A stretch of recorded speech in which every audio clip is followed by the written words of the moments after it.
Hello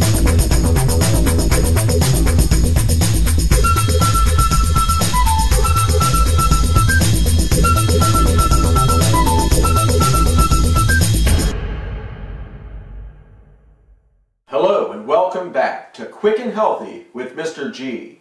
Today I'm going to be making chili. This is just a fantastic chili recipe that I've kind of just come up with myself. What we're going to start with here is we've got some low sodium V8 juice or vegetable juice.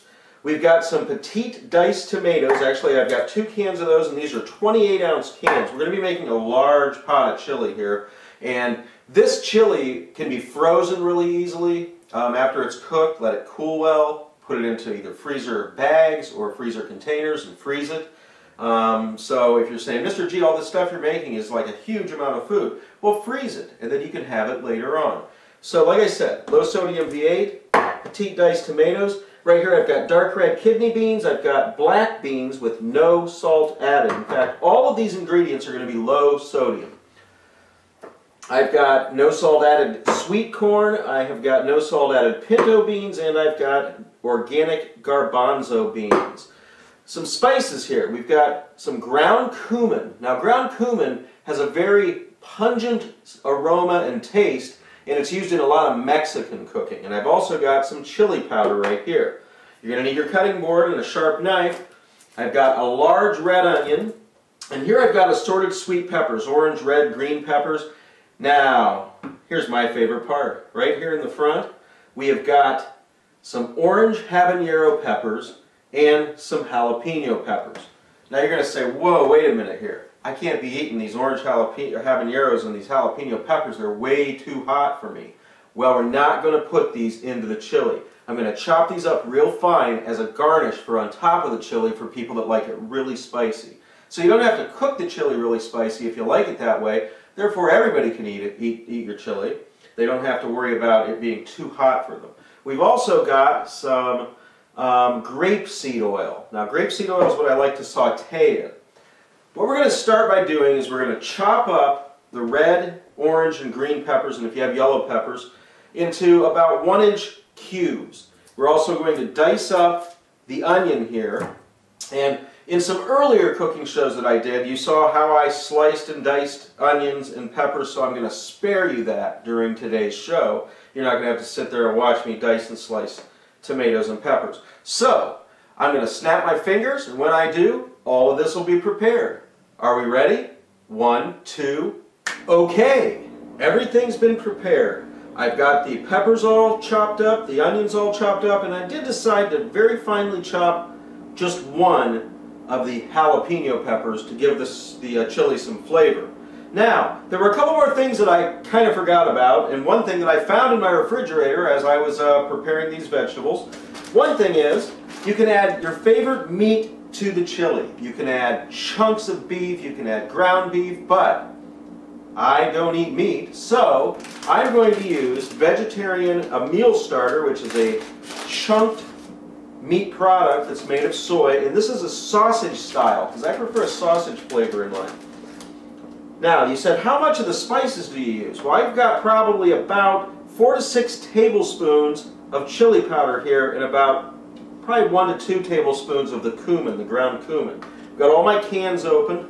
Now, one other thing I'm going to add to my chili, found this hanging around the cupboard, is some whole grain brown rice. This rice is very low in sodium. Be careful, some of your rices that are prepackaged like this are way up there on the sodium scale. Why is low sodium important? Well, low sodium is important because if you eat a lot of salt, a lot of sodium, your blood pressure is going to increase. You risk having hypertension or high blood pressure later on in life, or even right now for a lot of you.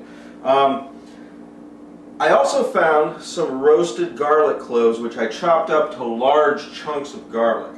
But let's go ahead and assemble the chili. Let's get started. Let me grab a towel over here to keep my hands clean.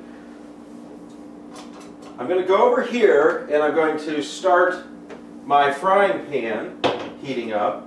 Just preheat that on warm for now so it'll be ready to go when we need to use that. But to get the chili started, what I'm going to do is I'm going to take my V8, my low sodium V8 juice here, and I'm going to shake that really well. I want to make sure that that's mixed up real well. going to take that V8 and I'm going to pour about, probably about half of that bottle. And you're saying, how much V8 is that? That is a 46-ounce V8. We'll pour about half that bottle in there. Now I'm going to take my garbanzo beans, dump those in. I'm going to take one of the cans of the crushed, not crushed, but petite diced tomatoes. Petite diced tomatoes versus regular diced tomatoes. These are diced much smaller. So I'm going to put that in there. Next I'm going to take my dark red kidney beans. I'm going to pour that in there. Now, did I drain any of these? No, I did not. If these were not low sodium products, they would have gotten drained, because a lot of your sodium is held in the liquid that's in the can. So another red kidney bean, I'm going to dump that in the pot. Make sure to get them all out of there. Still some in that one. There we go. So I'm going to dump all of my ingredients here into this large pot. But I'm not going to dump in my peppers or my diced onions, although I will dump in the garlic. However, if your garlic's not pre-roasted, don't dump that in the pot yet. But mine is, so I'm going to go ahead and just push all that down in there. There we go. Let's keep going with the beans. I may not need that second can of the petite diced tomatoes. It depends on how much this comes out to in the pot here. Corn. Corn in Mexican food is often very delicious. Be careful, don't buy full sodium or corn that doesn't say low sodium, because it's pretty high in sodium in the cans. Or you can buy frozen corn. Frozen corn will not have any added salt or sodium. Why do I say salt or sodium? It's the same thing. I got some messages from people saying, what is sodium exactly? Is that salt? Yes, that's just your normal, ordinary table salt. Now, my phone seems to be ringing. I'm going to go ahead and dump in this other petite diced tomato. And we're going to move over to the frying pan. Alright, our electric skillet's heated up nicely. I put in here about a tablespoon, maybe not quite a tablespoon, of the grapeseed oil. Now that that's heated up, I'm going to go ahead and start dumping in my peppers. And I'm just going to do all these at once. This is going to look real full, but that's okay, because I don't care that these brown much. I'm just trying to get a little bit of flavor added to them by putting them in the frying pan here. And getting them a little bit, just a little bit brown. Not too bad. I'm going to go ahead and cover that. And we'll come back and check on that in a little bit. By the way, my electric skillet is set to about 250 degrees, for those of you that wanted to know that. Now, there's our pot of chili. As you can see, it's starting to get pretty full. I'm going to go ahead and start stirring this up here. There we go, with a large spoon. I'm going to start stirring that up. And once all those ingredients that we first put in the pot are blended together, we're going to go ahead and place it on the stove. I'm going to put mine on high heat, stirring it pretty often until it begins to boil. Okay, our vegetables are sautéing up real nicely here. How long does this take? Well, there's no real set time. You just want them to just start to soften, and you also want the vegetables to begin to brown or blacken at the bottom a little bit, like the onions or the peppers. You can see some of the edges of the peppers are starting to get darkened. And this is just about ready. I don't like to overcook that. I don't like to over saute the vegetables, because they do tend to lose some nutrients if they're overcooked. I'd rather have those nutrients boil out into my pot of chili.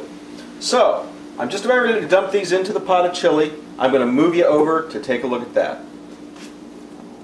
Wow, our pot of chili is looking great. Now this has already started to heat up quite a bit. I've got it on high. And this has started to actually steam a little bit. These are just the canned goods and the V8, the low sodium V8 juice, of course the diced tomatoes. What we're going to do next is we're going to take our sautéed vegetables and we're just going to start to dump those into the pan here. Now you might get some splashing, so use some caution, wear old clothes, wear an apron. Again, these were sautéed at about 300 degrees in my electric skillet here. And they were sautéed for, oh, I don't know, probably about 5 to 10 minutes until they started to get a little bit softened and browned. Okay, that's good enough. Let's set that aside. Now, let's stir those in and see how that's starting to look. Okay, the next thing I'm going to add is I'm going to add my meat product. Now, if you're going to add fresh beef or other meat like that, wow, sounded like the house about blew up there. Not sure what that was. Probably one of the dogs trying to do dishes. So, if you're going to use regular beef or even chicken, make sure to cook that thoroughly before placing it into the chili. Now, I'm going to go ahead, oh, it's right here. And I'm going to take my meat substitute and I'm going to just dump that right in. Now, this is more pre-cooked and only needs to be heated. So the meal starter doesn't really need to be cooked in any way before you place it into your chili here. Okay, that's the next ingredient.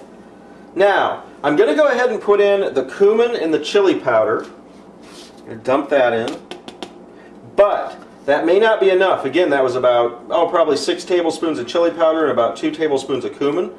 But what I'm going to do is let that cook up. And when the chili's just about done, I'll probably add some more of both of those spices and maybe just a little bit of fresh cracked black pepper as well. Oh, that's starting to look great. Now I'm going to also add the rice. Stir that in there. Make sure that's broken up well, like mine. A big chunk just went in there. However, when it cooks, those chunks will actually tend to break apart and dissolve, so we don't have to worry too much about that. So let's get that stirred in. Wow, that made a really, really full pot of chili. If I had to estimate, I'd say that this is probably enough chili for about 10 to 15 people, 10 to 15 servings, maybe even more than that. I'm not sure. I've never really measured how much chili we've exactly got here. Not even sure what size of a pot this is. But there you go. What we'll do is I'm going to go ahead and let that start to boil here. Once that starts to boil, I'm going to reduce my heat to just simmer. I want the chili just to simmer on a low heat. And I'm going to let that chili simmer then covered for probably about 1 hour.